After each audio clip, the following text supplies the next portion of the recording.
If we stripped away what the world expects of you as a woman, what would be left?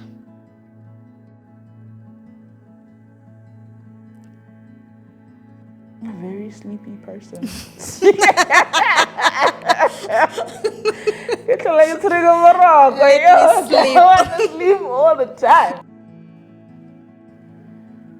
I think if you were to strip away what the world wants and what the world demands of me, you would get a woman. If we took everything away? That the world expects of you as a woman. I think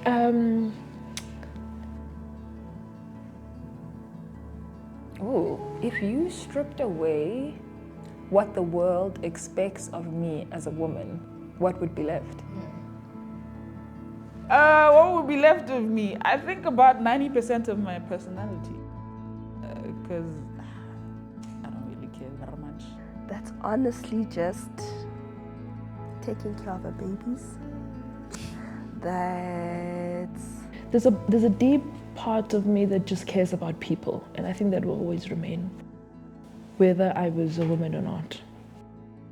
I would probably always be in sweatpants. I would never know where my makeup is. That I'll tell you for sure. I would shave my head. Finding a project to do that has to do with young people. Yeah. I'm not sure it would take anything away. Simply because I live my life not to respond to those expectations. Fundamentally for me, if there's anything that we get to do in this world, and I hope we do right, is to extend of ourselves, our resources, our time, our skill set to people. A lot of the aesthetic preferences would definitely disappear. I'd be a lot louder, I'd be a lot more disgusting.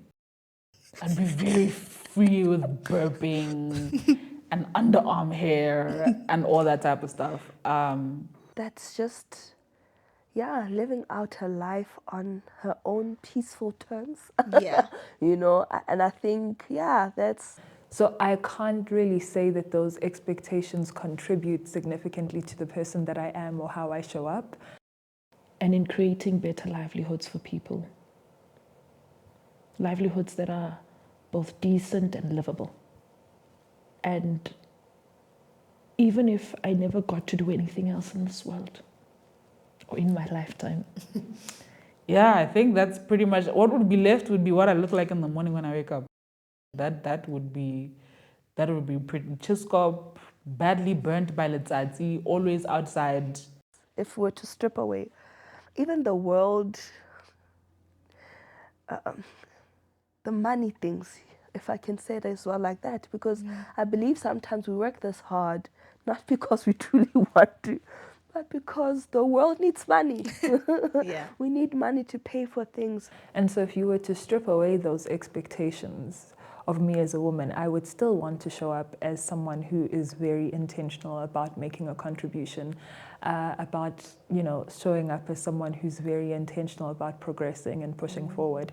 If that was the one thing I did, and I was able to, at the end of this all, be able to say, I've made my mark, I've been able to make an impact on people's lives, then I think that would be it for me.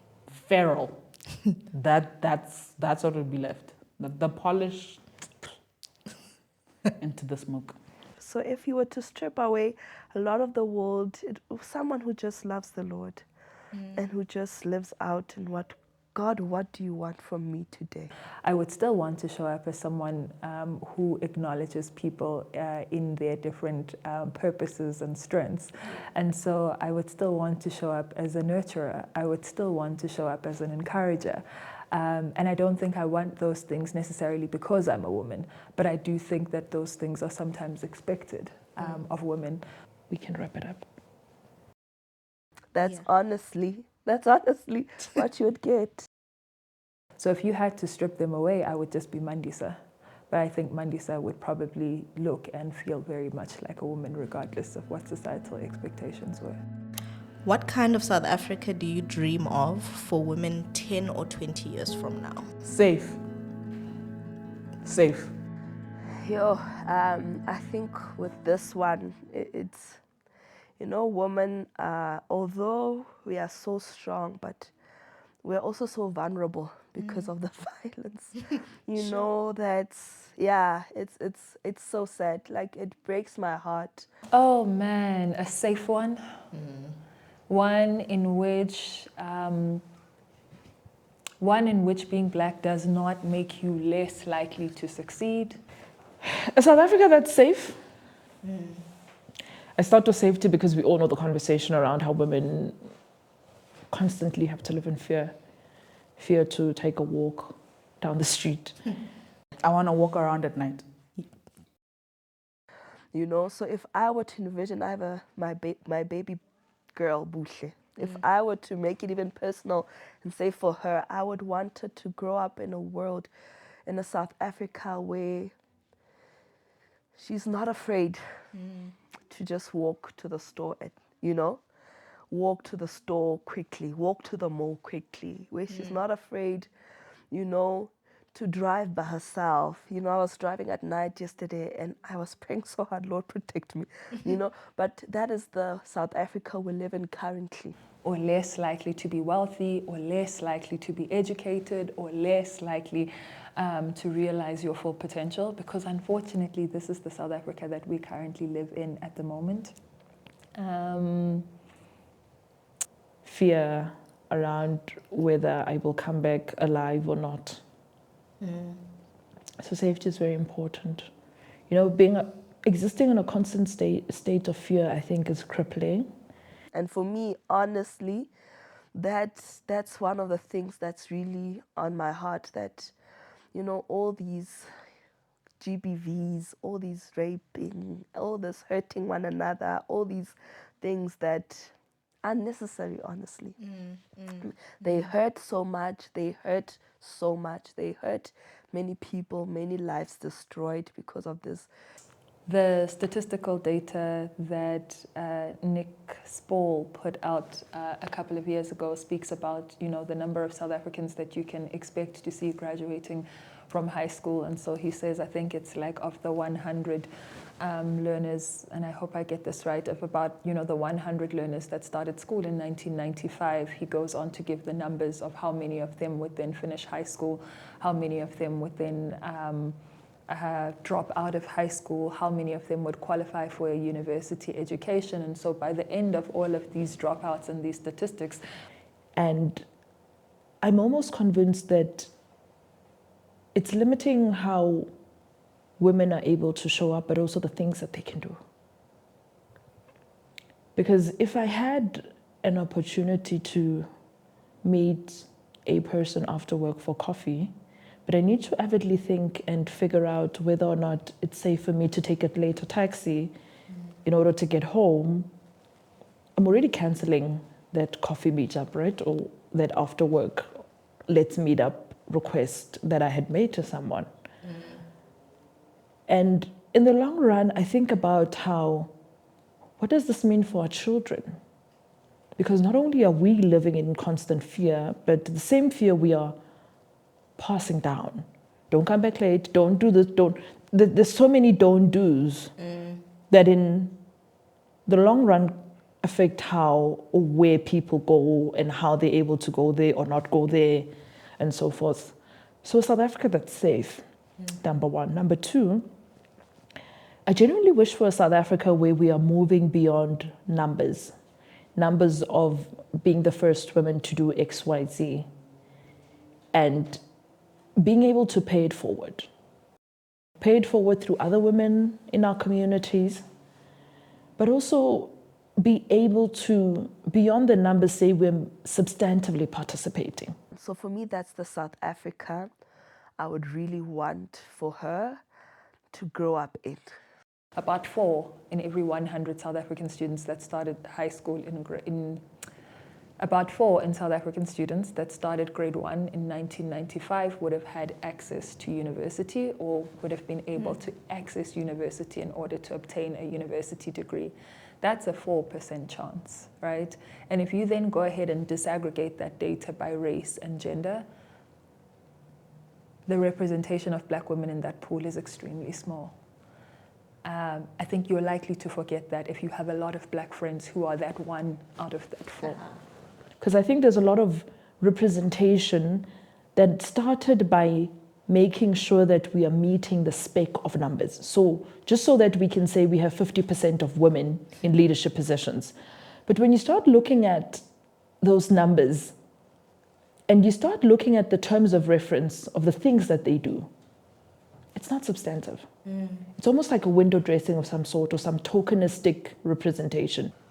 Or that are a percentage of that 1 out of that 4, but the statistics are that it is still extremely difficult for a black South African woman to live the lives that we live. And so what I would want is to see a world in which that number is higher for all South Africans, but that the representation of black South African women in those statistics is also so much higher.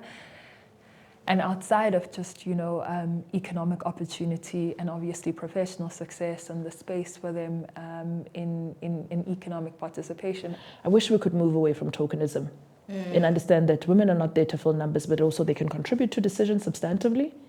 They can contribute to work substantively, but also that they exist in and of themselves with skill set that are innovative and that can make the change that we're looking for. I want to move away from tokenism. I would want to know that the society is safe for women, that women are not feeling like they are constantly in fear of the scourge of gender-based violence, or feeling like our society is one in which they have to conform to particular patterns of behavior. I think those are some of the things that in the next 20 years, if women don't have to bear the weight and the burden of, could be transformative for society, because it not only allows more of them to participate socially and economically as equals, but it also then means that they are able to direct more of their energy and their contribution to a productive society, as opposed to worrying about safety and lack and creating subsistence economies just for survival. When the noise quiets and you're alone with yourself, what truth do you always come back to?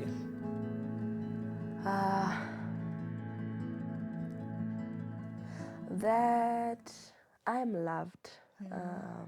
That I am loved. I'm enough. Oh, the fact that I'm loved and called and chosen of God, and that I am a daughter of the Most High King. I think that for me is the settling place of my soul. God is good. Oh, I think I've answered my life's highest calling. And that when all the lights, like you said, are turned off and everything has been stripped away and none of the titles and the accolades mean anything, my identity and where my value is, where my store of value is, where my sense of self is, hasn't changed. That's the one thing that I think I always come back to. As me, Bonnie, I'm loved, I'm enough.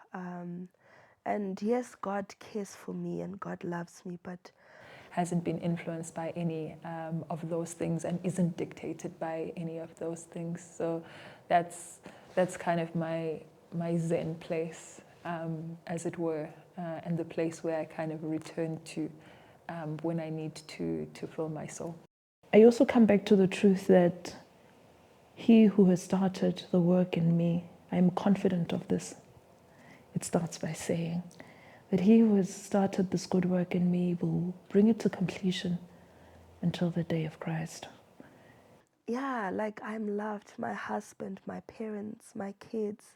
We live in a world that takes and takes and, But in the quiet of it all, I think at night for me, that is one of the things that really grounds me. I'm Sure. enough. I am loved. I am cared for. Yeah. Yeah. I think that's one of the things. So, outside of all of these things, I know the many ups and downs, I think it's very grounding and soothing in some pockets to know that if there's ever a question around purpose, I think I've attempted to answer it. And if there's ever a question about servanthood and serving a humanitarian cause, I think I've answered that. If we meet again in 10 years, what do you hope would have changed in you? If we meet again in 10 years, what do I hope would have changed in me? I think for me, In me. Damn. If you'd said outside, I would have said a six-pack. I mean, in and out of you, but you. On the outside, I'm gonna have a six-pack. To plan to answer the question in 10 years is too late, right? I think one of my other favorite quotes is that you are who you are today because of the person that you were yesterday. And so you'll be who you are tomorrow because of the person you are today. And so I'm being very intentional at the moment about building for that 10 years. not even change, but what I would have grown more even in my confidence. Because I feel like, yeah, my confidence at times, you know. On the inside, I hope nothing. I worked really hard to get to where I am now, to be this happy, to be this calm, to feel this safe in my own skin. And so I hope that just continues. I hope that when we meet again in 10 years, I can say to you that I have built a super successful social enterprise that is creating opportunities en masse for young people in South Africa, that is powerfully and meaningfully contributing to job creation and access to economic opportunity for youth in South Africa. But I would have grown more in my confidence. I would have even grown more in what God wants, in my calling in God, that in what He wants me to do, you know. I hope to be able to say that I have put enough money away to be able to not allow finances to dictate my diary, my calendar, and my actual activities. And I hope to be able to say that I spend a lot more time doing work that has greater impact than and lasting, sustainable impact than work that is purely being invested in for the purpose of economic opportunity.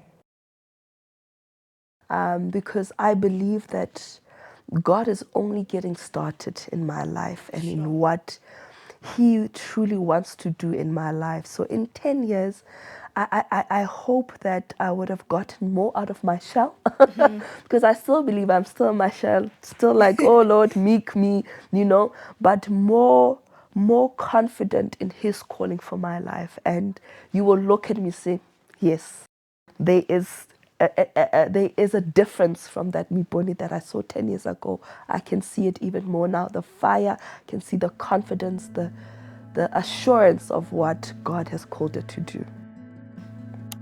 Complete the sentence by naming any woman you look up to. I am born of. My mom and aunts. I'm born of Salavera Brook. And I'm born of my aunts. I think I'm born of a community of women, my mentors. This one is easy. I am born of Puleng Miriam Ditaule, the mother of 6, a strong woman that loves the Lord, that loves others like nothing. Mommy, definitely my mom. There's nobody else. Nothing. She's my hero. She's My mom, Lindile Tokozo Alvin Mlaba. Born of my mom, raised by my mom, and indebted to her for so much of what I am and who I am today. You know, there's women who I've met, and I thought to myself, would it be possible to take you into tomorrow and into the next generation? In a softness, but also in the strength of how they are and who they are. That gives and gives, that puts others before herself. You know, I am born of that woman that has fought tooth and nail to raise 6 kids, 6 difficult kids at times, that has forced it and has relied on God so much. I tell everybody I meet, the very first graduation I ever attended was my mother graduating her master's degree in basic education at Wits University in 1998 or 1999 with 3 children under the age of 10. How they nurture, how they embrace with great grace and with strictness. I always say that one of the things that I always think about when I think about my childhood is how the women around me came up to bring structure. And every other time you swayed away from the structure, there was always a reinforcing movement to say, this is how we exist, this is how we move, you know? I was calling her the other day and I'm like, Ma, you know some things you don't understand when you're young. But as I'm growing up and I'm having kids, thank you. Like, thank you. You know, thank you. The strength, the love that you had through it all is really commendable. And I say, I see now how hard you had to fight. So I think I'm born of a woman, or a group of women rather, who very structured, very clear in how they raised families, contributed to societies and communities. I think so often about the women who showed up in faith communities. That is my rock star. That is my North Star. There's nobody better, cooler, doper. You can't convince me otherwise, Mom. Easily. You know, we talk so often about big movements, but if you pay attention to most of the life-changing movements we've seen in our generations, there's always been a strong grounding of women. So often it happens to be women who maybe are part of a religious grouping or a political grouping. And I say this because actually my paternal family, I'll tell you a brief story. My paternal family is of the Methodist Church. So we were born and raised in the Methodist. And I'm thinking here, even as we speak about women's manyano. As a child, when I was 6, 7, 8, that had always been for me so impressive to see how women can gather in that sense. And how they can rally as a community when somebody passes away, when there's a wedding. There's always been a community of women who form part of a religious structure, right? You know, and I just wanted to say thank you to, like, I'm sure she was shocked. She was like, okay, what's happening? But I just said, thank you, Ma, thank you. Yeah. And I've always thought that if this is what community should look like, set aside all the indifferences and the politicking and the this and differences. Fundamentally, we are supported communities.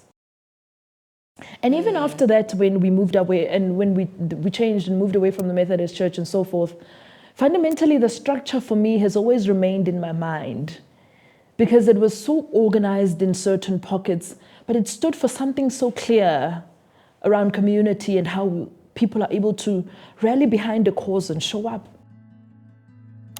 Any reflective or parting shots? This is Women's Month. Final thoughts? Hey, le dope, man. Le dope, man. Le dope. I think that we live in a time where we have access and resources and opportunities to do things that people who look like and sound like and have been raised like us have never been able to do before. And we should be intentional about taking advantage of those opportunities and making sure that we explore them to the fullest, because I also think there's a window of opportunity that exists in terms of how we shape democratizing access to opportunity. What's that sound from Instagram? Oh, I love being a woman. Yes. That's the coolest thing ever, except for the cramps and the other, the hormonal things and the 4 personalities a month thing. Otherwise, wouldn't trade it for anything else in the world. I think if we waste that opportunity, we will miss some significant milestones along the way that we ordinarily shouldn't miss. And I say this, a little bit reflective of how they said that we could leapfrog certain areas in development, how Africa, for instance, didn't have to go through the whole telephone era, but was able to sort of just leapfrog, for instance, into the cell phone era. And as a function of that, you are setting up spaces, a lot of economic spaces at the moment where you're going to be able to leapfrog coal, for instance, in certain economies and go straight towards your renewable energy sources. I think there are things as it relates to access to opportunities that we have had an opportunity to leapfrog and can leapfrog for other generations. And being a black woman, top 2, not number 2, coming from South Africa, come on, like the best. Listen, God did a real one. Yeah. God did a real one. No, you did. And the onus is on us to find those opportunities and ensure that we capitalize on them, that we democratize access to them, and we don't wait for governments to hand them out to us, and we don't wait for corporates to hand them out to us. I think we have remarkable agency that's often untapped and underexplored as men and women in society today. And I think if we were intentional, or as intentional, about investing in those opportunities as we are in building our careers and building our wealth, I think we could build and shape a fundamentally different South Africa and Africa in ways that would blow us and future generations away.